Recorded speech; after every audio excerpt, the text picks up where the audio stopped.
अस्सलाम वालेकुम दोस्तों, welcome to Inno Lab Tech. मैं हूं मोहम्मद जाहिद। दोस्तों, आज हम टेक्नो के मोबाइल कैमन 14 का मुकम्मल अनबॉक्स करेंगे और ये देखेंगे कि बॉक्स में क्या क्या चीज मौजूद है।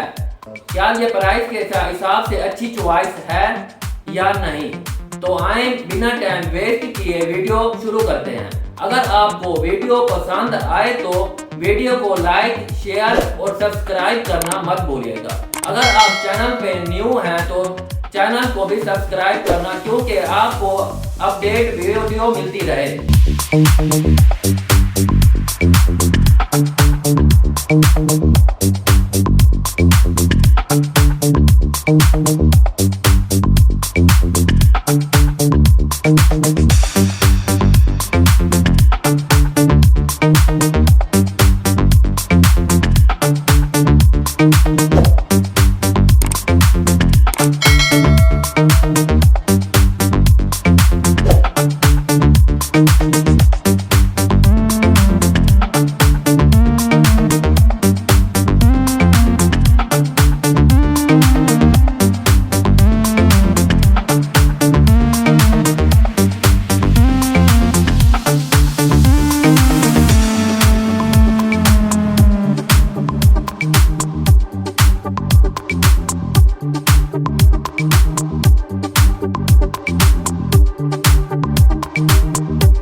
आज की वीडियो आपको पसंद आई होगी। अगर आपको वीडियो पसंद आई हो तो लाइक, शेयर और कमेंट करना मत भूलिएगा।